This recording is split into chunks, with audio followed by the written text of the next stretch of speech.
Hi friends, அஸ்ஸலாமு அலைக்கும். இன்றைக்கி வீடியோவில் மத்தியானம் செஞ்ச சாப்பாடு தான் இன்றைக்கி வீடியோ போடுறேன். இது இறால் வாங்கின இறாலை நான் எத்தனை வகையில் செஞ்சுருக்கேன் தெரியுமா? ஒரு 3 இறாலை எடுத்து குட்டி குட்டி பீஸாக கட் பண்ணி அது நான் ஏற்கனவே உப்புவே ரொம்ப கம்மியாக போட்டு பிரட்டி வச்சுருந்தேன்.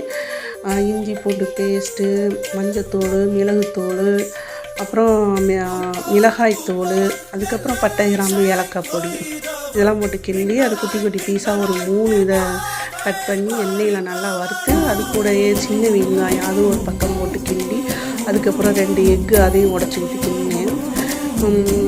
இதுகளுக்கெலாம் நான் உப்பே போடலை, இந்த முட்டைக்கு வெங்காயத்துக்கெலாம் அப்படியே கிண்டினேன். நீங்கள் உப்பு சாப்பிட்றவங்க எப்பவும் போல் உள்ளவங்க உப்பு சேர்த்துக்குங்க. அதோட சாதமும் உப்பு கிடையாது. இது முன்னாடி சின்ன வயசில் சளி பிடிக்குன்னு சொல்லிட்டு கஞ்சி, இந்த பனிக்காலத்தில் கஞ்சி மிஞ்சினாலும் அல்லது சாதம் மிஞ்சினாலும் இந்த மாதிரி தான் செய்வாங்க. எதுவுமே ஊற்றி சாப்பிட்றதுக்கு கிரேவி எதுவும் இல்லைனாலும் இந்த மாதிரி செஞ்சு சாப்பிடுவாங்க. காலை சாப்பாடு சாப்பிடுவாங்க. மத்தியானம் இந்த சாதம் மிஞ்சிச்சுன்னா நைட்டு செய்வாங்க. நைட்டு செய்யலைன்னா அந்த சாதத்தை அப்படியே ஃப்ரிட்ஜில் வச்சு கூட மறுநாள் இப்படி செஞ்சு சாப்பிடுவாங்க. அந்த மாதிரி ஃப்ரிட்ஜில் வச்ச சாதம் தான் நான் இட்லி சட்டியில் அதை சூடு பண்ணி நல்லா ரசம் ஊற்றி சாப்பிட்ற மாதிரி தான் இருந்துச்சு. வெயிட்டுக்காக அந்த இடிகல்ல வச்சுருந்தேன். அது கூட அந்த சாதத்தை போட்டு கிண்டுனேங்க. நான் உப்பே போடாத சாதம் இது, உப்பு போட்டு வடிக்காத சாதம்.